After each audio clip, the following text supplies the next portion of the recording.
चलिए मेरे प्यारे रसगुल्लो, आज के इस वीडियो में आपका स्वागत है। क्लास आपका 7 का देखिए विषय हिंदी का आपका प्रथम आकलन 2022-23 का आपका प्रश्न पत्र पूरा आपका लेके आ चुका हूं और इसमें आपके टोटल 15 क्वेश्चन हैं। आपको समय 1 घंटा दिया जा रहा है। देखिए यहाँ पे आपको नाम भरना है, यहाँ पे आपको रोल नंबर और इसके साथ आपको एक OCR पत्रक दिया जाएगा। आपको उसके आधार पर आपको सारे आंसर आपको उसी पर करने हैं। टोटल देखिए यहाँ पे आपके 15 क्वेश्चन है और आपको मैं आज के इस वीडियो में पूरे 15 क्वेश्चन के आंसर एकदम प्रॉपर सॉल्यूशन दूंगा। तो यदि आप चैनल पर पहली बार विजिट कर रहे हैं, वीडियो को दिल से लाइक करिए। आप टॉपर बन के निकलेगो। एक एक क्वेश्चन आप इसे रट लीजिएगा, ठीक है। देखिए सबसे पहले आपका यहाँ पे क्या क्वेश्चन आता है, आपका यहाँ पे आता है। देखिए पहला क्वेश्चन, भाई बहन का त्योहार है तो भाई बहन का त्योहार कौन होता है? तीज होता है, तीजई, या फिर आपका रक्षाबंधन, होली, या फिर आपका स्वतंत्रता दिवस। तो देखिए स्वतंत्रता दिवस की बात करें, आपका ये राष्ट्रीय त्योहार है, ठीक है। नेशनल आपका यहाँ पे हॉलीडे होता है इसमें, और होली भी आपका यहाँ पे राष्ट्रीय त्योहार है, रक्षाबंधन भी है, यहाँ पे तीज भी है। लेकिन बात कर रहा है भाई बहन के त्योहार का, तो आपका यहाँ पे आप जानते हैं कि रक्षाबंधन में भाई अपने बहन को क्या देती है, आपके बहुत उसका रक्षा करने का वचन देती है उसे, और साथ में बहन जो है अपने भाई को यहाँ पे कलाई पर उससे क्या है, रक्षा सूत्र यानी रक्षाबंधन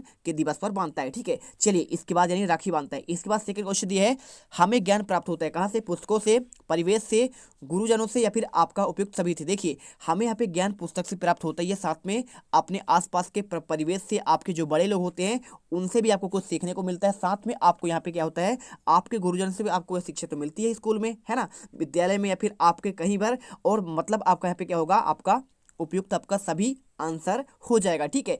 इसके बाद देखिए क्वेश्चन आपका तीसरा, यहाँ पे लिखा है इंद्रधनुष में कितने रंग होते हैं? तो आप जानते हैं इंद्रधनुष में आपके 7 रंग होते हैं। क्या होते हैं? 7 रंग। आपने एक सूत्र पढ़ा होगा, बैजा नीह पिनाला, ठीक है, बैजा नीह पिनाला, आपने यहाँ पे ये आपका सूत्र पढ़ा होगा। तो आपको यहाँ पे आधार पर आपके 7 रंग होते हैं, बैजा नीह पिनाला के आधार पर, तो आप बेवगोर, आपका ये सूत्र होता है, तो आप जानते हैं। चलिए इसके बाद आपका क्वेश्चन दिया चौथा, क्या लिखा है, हमारे राष्ट्रीय गीत के रचयिता कौन है? रविन्द्रनाथ ठाकुर हैं, श्याम प्रसाद हैं, बंकिम चंद्र चट्टोपाध्याय, या फिर आपका सुभद्रा कुमारी चौहान है। देखिए राष्ट्रीय गीत की बात करें तो ये आपके यहाँ पे जो आपके रचयिता हैं वो हैं बंकिम चंद्र चट्टोपाध्याय हैं, ठीक है। इन्होंने ही हमें यहाँ पे आपका राष्ट्रीय गीत यहाँ पे लिखा था, वंदे मातरम, ठीक है। चलिए इसके बाद पांचवा क्वेश्चन, अपने पिता को पत्र लिखते समय प्रारंभिक संबोधन क्या होना चाहिए? तो अपने पिता को जब भी आप पत्र लिखेंगे तो देखिए क्या करेंगे आप, यहाँ पे हमेशा आपका पूजनीय लिखेंगे। क्या लिखेंगे?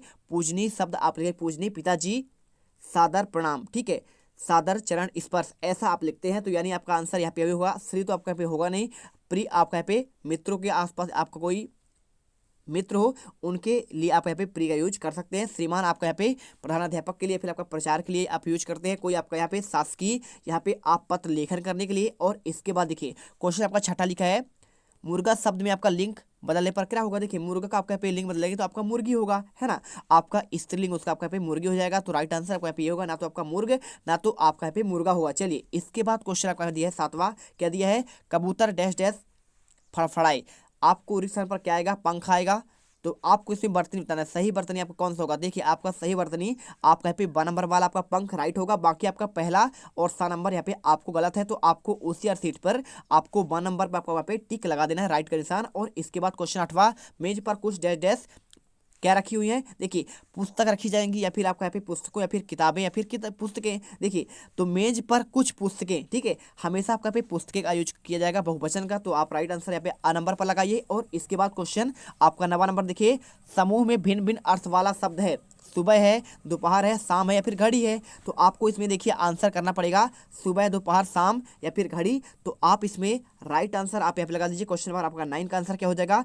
आपको सिंपल तरीके से देखिए, सुबह, शाम और दोपहर। देखिए आपका यहाँ पे पहर होता है, लेकिन आपका घड़ी आपका अलग है। तो आपका राइट आंसर यहाँ पे 2 नंबर पर लगाना पड़ेगा, ठीक है। इसके बाद आपका यहाँ पे क्वेश्चन आता है, आपका क्वेश्चन 11वां से आपको यहाँ पे एक गद्यांश दिया है, और इस गद्यांश को पढ़कर आपको आंसर निकालना है, ठीक है। चलिए इस गद्यांश को पढ़िए और इसके बाद आपको यहाँ पे आंसर देना है। भगत सिंह भारत के एक महान स्वतंत्रता सेनानी और क्रांतिकारी थे। भगत सिंह का जन्म 28 सितंबर 1907 को पंजाब जिला लायलपुर बंगा में हुआ था। और भगत सिंह के माता का नाम सरदार किशन सिंह, ठीक, पिता का नाम, ठीक है, और इनके माता का नाम विद्यावती कौर था। भगत सिंह 14 वर्ष की आयु में पंजाब की क्रांतिकारी संस्थाओं में कार्य करने लगे थे। और भगत सिंह को हिंदी, उर्दू, पंजाबी और अंग्रेजी के अलावा यहाँ पे बंगाली भाषा भी आती थी। देखिए उनको उर्दू भी आता था, पंजाबी आता था, साथ में यहाँ पे अंग्रेजी भी आता था और बंगला भी आता था। भगत सिंह के देश की आज़ादी के लिए शक्तिशाली ब्रिटिश सरकार को मुकाबला किया और भगत सिंह का इंकलाब जिंदाबाद का नारा था और भगत सिंह ने देश की आज़ादी के संघर्ष में ऐसे रखे कि पूरा जीवन ही देश को समर्पित कर दिया। अब इसके आधार पर आपको आंसर देना है, बहुत ही सिंपल है मेरे फ्री फायर लवर्स। देखिए क्वेश्चन आपका यहाँ पे 11वां लिखा है, क्या लिखा है, भगत सिंह ने किस उम्र में क्रांतिकारी संस्थाओं में काम करना शुरू कर दिया था? तो आपका 14 वर्ष, 15 वर्ष। देखिए तो इसमें देखेंगे तो आप यहाँ पे ये लिखा है आपका पे, देखिए आपको आंसर यहाँ पे मिल जाएगा 14 वर्ष की आयु में पंजाब क्रांति संस्थाओं में कार्य करने लगे थे, यानी आपका राइट आंसर आपका यहाँ पे आ नंबर हो जाएगा। इसके बाद देखिए यहाँ पे क्वेश्चन 12वां, देश की आज़ादी के लिए भगत सिंह ने किससे मुकाबला किया? तो यहाँ पे किससे किया था? ब्रिटिश आपका साम्राज्य से, है ना। यहाँ पे लिखा गया देखिए ब्रिटिश साम्राज्य से यहाँ पे क्या लिया था? मुकाबला किया, लिखा है ना, ब्रिटिश साम्राज्य से मुकाबला किया। इसके बाद देखिए क्वेश्चन आपका 13वां, भगत सिंह के जीवन में हमें क्या प्रेरणा मिलती है? तो ऐसा ही क्वेश्चन आपको देखने को मिलेगा और आपको इसी प्रकार समझकर आंसर करने पड़ेंगे। भगत सिंह के जीवन में हमें क्या प्रेरणा मिलती है? तो देखिए यहाँ पे हमें मिलना पड़ेगा, आज के युग में क्रांतिकारी होना जरूरी है और देश के लिए अपने प्राणों तक की आहुति दे दी, या फिर पर्यटन का हिस्सा बन समृद्ध बनाना और देश के उत्थान के लिए पहले उत्थान देखना। देखिए तो आपका इसमें देखिए हमें ये प्रेरणा मिलती है भाई, हमें भी क्या करना चाहिए, आज यहाँ पे देश के लिए अपने प्राणों की आहुति दे दीजिए। यदि देश की बात आए तो आपको सबसे आगे खड़े होना है, ठीक है। इसके बाद देखिए यहाँ पे एक कहानी लिखा है, कहानी में क्या लिखा है, एक जंगल में बरगद का पेड़ था और उस पेड़ के नीचे एक घोंसला बनाकर चिड़िया रहती थी, है ना। तो यहाँ पे जहाँ पे अंडे रखे थे उस पेड़ पर नीचे एक जंगली मुर्गी ने भी अंडे दे रखे थे, ठीक है। और उस दिन चील के अंडों में से एक अंडा गिरा, किसके? चील था, ठीक है। तो चील का घोंसला बना हुआ था, चिड़िया का नहीं था, चील का था। तो यहाँ पे उसका अंडा नीचे गिरा और मुर्गी के अंडे में जाकर मिल गया और समय बीता, अंडा फूटा तो चील का बच्चा देखिए क्या होगा भाई, मुर्गी जब नीचे तो आपका मुर्गी का था तो मुर्गी के अंडे में यहाँ पे चील का अंडा मिल गया तो वहाँ पे आपका क्या है, चील निकलेगा। तो बड़ा हुआ तो एक मुर्गी है ना। तो वो जब बड़ा हुआ सोचने लगा कि मैं तो वो मुर्गी के बाकी बच्चों के साथ बड़ा हुआ और उतने कामों करता रहा और जिसमें एक मुर्गी करती है, ठीक है। तो मुर्गी बड़े हुए, वो भी आपका चील का भी बड़ा हुआ और मुर्गी की तरह वो भी आपका कुड़कुड़ाता, जमीन पर खोद कर दाने चुगता और ऊंचा उड़ जाता और एक मुर्गी उड़ती है, वैसे ही करता। एक दिन आसमान में एक चील को देखा जो बड़ी शान से उड़ रही थी। उसने मुर्गी से पूछा कि उस चिड़िया का क्या नाम है, इतनी ऊंची बड़ी शान से उड़ रही है? तो मुर्गी ने जवाब दिया कि वह चील है। तो फिर चील के बच्चे ने पूछा कि इतना ऊंचा क्यों, मैं क्यों नहीं उड़ पाता? मुर्गी बोली तुम इतना ऊंचा नहीं उड़ सकते हो क्योंकि तुम एक मुर्गे हो। और मुर्गी की बात मान ली और मुर्गे की जिंदगी जीता हुआ एक दिन वह मर गया। अब इसका आंसर देना, देखिए चील का घोंसला कहाँ पर था? तो चील का घोंसला आपका यहाँ पे बरगद के पेड़ था, आपने पढ़ा इसमें नहीं, बरगद के पेड़ के पर था। देखिए यहाँ पे लिखा है आपका यहाँ पे बरगद के पेड़ पर यहाँ पे आपका एक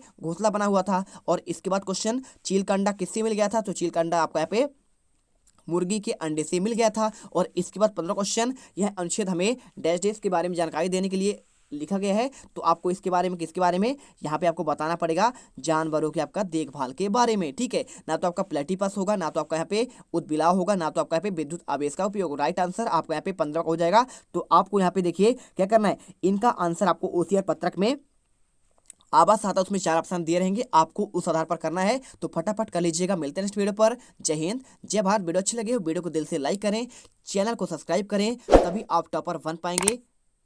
जय हिंद, जय भारत। अब तुम लोग गलती से अगर नए हो तो सब्सक्राइब करो, वो जो लाल वाला बटन है उस पर अपने जीजा जी फेंक के मारो या फूफा जी, मुझे नहीं पता, बस क्लिक हो जाना चाहिए। अब मैं भी जा रहा हूं, मुझे मुठिया पेलने जाना है। बाय। वो है